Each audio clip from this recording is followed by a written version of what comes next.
الحمدللہ رب العالمین والصلاة والسلام علی رسول الکریم اما بعد فاعوذ باللہ من الشیطان الرجیم بسم اللہ الرحمن الرحیم رب اشرح لی صدری ویسر لی امری واحلل عقدۃ من لسانی یفقهوا قولی لقد كان في رسول الله أسوة حسنة وما أرسلناك إلا رحمة للعالمين إن الله وملائكته يصلون على النبي يا أيها الذين آمنوا صلوا عليه وسلموا تسليما السلام علیکم رحمۃ اللہ وبرکاتہ۔ مسجد نبوی سے آپ سب کے لیے کلاس نمبر 13 تھوڑی سی ریکارڈ کر رہی ہوں۔ پچھلی کلاس جو تھی کلاس نمبر 12، اس میں بات ختم ہوئی تھی کہ رسول اللہ صلی اللہ علیہ وسلم نے حرم میں جب سورۃ نجم کی تلاوت کی تو اس وقت قریش کے سارے جو سردار تھے وہ بھی وہاں پر موجود تھے، تو آپ تلاوت کرتے ہوئے جب فعبدوا واسجدوا پہ پہنچے تو آپ نے یہ سجدہ آیت کی یہ جو تلاوت تھی، یہ جو آیت تھی یہ وہ تھی جس پہ سجدہ کیا جاتا ہے۔ آپ صلی اللہ علیہ وسلم نے سجدہ کیا تو بے اختیار بے خودی میں تمام جو قریش کے سردار تھے وہ بھی سجدے میں چلے گئے، اور آپ کو پتہ ہے کہ یہ خبر اڑتے اڑتے حبشہ پہنچی کہ کچھ مسلمان حبشہ ان لوگوں کی ظلم و ستم سے تنگ آ کر ہجرت کرنے پر مجبور ہو گئے تھے۔ تو جب وہاں خبر پہنچی تو خبر کچھ اس انداز میں پہنچی کہ مکہ کے جو قریش ہیں وہ مسلمان ہو گئے ہیں۔ ویسے ہمارے یہاں بھی آپ کو پتہ ہے خبر ہوتی ہے، جب اڑتے اڑتے پہنچتی ہے تو جب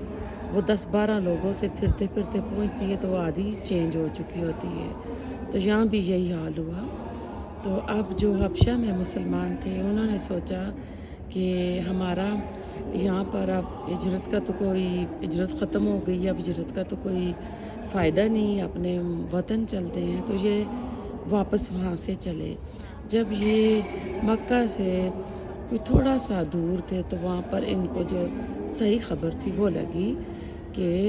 وہ انہوں نے مغالطے میں بے خودی میں سجدہ کر لیا تھا، تو اب ایسا ہے کچھ تو واپس حبشہ چلے گئے اور کچھ مدینہ آئے۔ جب یہ مدینہ آئے تو ان کے اوپر پہلے سے بھی زیادہ ظلم و ستم ہونے لگا، کیونکہ قریش کو اس بات کا بھی بڑا افسوس تھا، بہت ریگریٹ کر رہے تھے، بہت پچھتا رہے تھے، نادم تھے کہ یہ ہم نے کیا کیا، رسول اللہ صلی اللہ علیہ وسلم نے سجدہ کیا تو ہم کیوں سجدے میں چلے گئے۔ اس پر انہوں نے کچھ باتیں بھی بنائیں کہ ہم تو اس لیے سجدے میں چلے گئے تھے، ہم سمجھے کہ رسول اللہ صلی اللہ علیہ وسلم ہمارے بتوں کو سجدہ کر رہے ہیں، تو ہم نے بھی اس لیے سجدہ کیا، ہم نے تو بتوں کے لیے کیا۔ خیر اب پہلے سے زیادہ وہ مسلمانوں کو تنگ کرنے پر کمر بستہ ہو گئے، پہلے سے زیادہ اذیتیں دینے لگے، تو اب مسلمانوں کا وہاں رہنا بڑا محال ہو گیا، خاص کر غریب جو صحابہ تھے اور جو غلام تھے۔ تو آپ نے دوبارہ بتایا کہ آپ دوبارہ حبشہ ہجرت کر جائیں، تو دوبارہ تقریباً 80-83 کے قریب جو تھے صحابہ اکرام، جس میں عورتیں بھی تھیں آدمی بھی تھے، یہ لوگ دوبارہ ہجرت کرنے کے لیے تیار ہوئے۔ تو اب جو قریش مکہ تھے یہ پہلے سے زیادہ چوکنا خبردار ہو گئے تھے کہ پہلے بھی یہ بچ بچا کے حبشہ چلے گئے تھے، تو اب ہم نا ان کے اوپر اپنے ظلم و ستم کرتے رہیں گے اور ہم ان کو مکہ سے نکلنے نہیں دیں گے۔ لیکن مسلمانوں کو بھی اللہ تعالیٰ نے حکمت عملی سے نوازا ہوا تھا، انہوں نے بھی کوئی اس طرح کا اپنا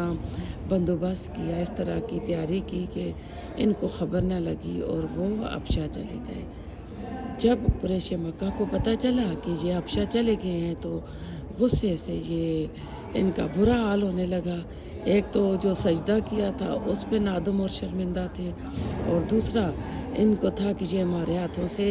بچ کر دوبارہ حبشہ کیسے چلے گئے۔ اور پھر حبشہ میں یہ تھا کہ جو وہاں کا بادشاہ تھا نجاشی، اس کا حسن سلوک، ان کو پتہ تھا کہ مسلمانوں کے ساتھ وہ نرمی سے برتاؤ کر رہا، مسلمانوں کو وارم ویلکم کیا ہے، اور ان کا وہاں پہ ان کے اوپر کوئی سختی نہیں ہے، پابندی نہیں ہے، اپنے مذہب کے اوپر جو چاہے کر رہے ہیں۔ تو اب انہوں نے پلان بنایا کہ ہم اپنی طرف سے کسی کو بھیجتے ہیں کہ وہ جا کر نجاشی کو بتائیں کہ ان کو اپنے ملک سے نکالیں۔ تو اس کے لیے عاص بن وائل کے بیٹے عمرو بن العاص یہ بات کرنے میں بہت ہی ایکسپرٹ تھے، بہت ہی اللہ تعالیٰ نے ان کو صلاحیت دی ہوئی تھی، تو ان کو بھیجا۔ یہ بعد میں مسلمان ہو جاتے ہیں، اور پہلے میں نے آپ کو بتایا کہ یہ فاتح مصر ہے، مصر انہوں نے فتح کیا تھا۔ اب دیکھیں کیا تھا، بیٹا کیا تھا۔ جس طرح خالد بن ولید کیا بنے، اور ان کا باپ جو تھا ولید بن مغیرہ، جس کے لیے میں نے کیفا قدرہ کی آیتیں قرآن میں نازل ہوئی ہیں۔ تو دیکھیں ہم کو 2 کریکٹر ملتے ہیں، اور یعنی بیٹے اسلام میں آ کے کیا کیا کارنامے انجام دیتے ہیں، اور جو باپ تھے وہ کس طرح رسول اللہ صلی اللہ علیہ وسلم کو تنگ کرتے تھے، اور ان کے رویے کیا تھے، اور کس طرح ان کی جو موت تھی شرک پر ہوئی تھی۔ تو یہ بہت سارے تحفے طوائف لے کر جاتے ہیں، اور بڑے سمارٹ ہیں، بڑے چلاک ہیں۔ پہلے وہاں جا کے جو وہاں کے پادری ہیں ان کو ملتے ہیں، جو دربار میں ہوتے ہیں نا نجاشی کے آگے، تو ان کو جا کے تحفے طوائف دیتے ہیں، اور کہتے ہیں کس طرح ہمارے کچھ لوگ جو ہیں وہ بھاگ کر ادھر آ گئے ہیں، تو جب ہم نجاشی کے سامنے ان کی شکایت کریں گے تو آپ بھی ہماری ہاں میں ہاں ملانا، اور ہمارا ساتھ دینا، ہماری تائید کرنا۔ تو ایسا ہے کہ یہ بھی محل میں جاتے ہیں، نجاشی کے لیے تحفے طوائف لے کر جاتے ہیں، اور اس طرح بتاتے ہیں کہ یہ اب کچھ جو لوگ ہیں مکہ سے بھاگ کر ادھر آ گئے ہیں، انہوں نے یہ بے دین ہو گئے ہیں، انہوں نے اپنے دین کو چھوڑ دیا ہے، تو ہم آپ سے ریکویسٹ کرتے ہیں کہ آپ ان کو واپس ہمارے ساتھ مکہ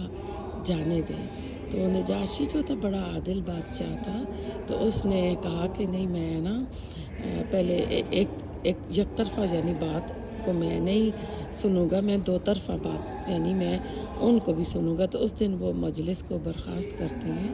اور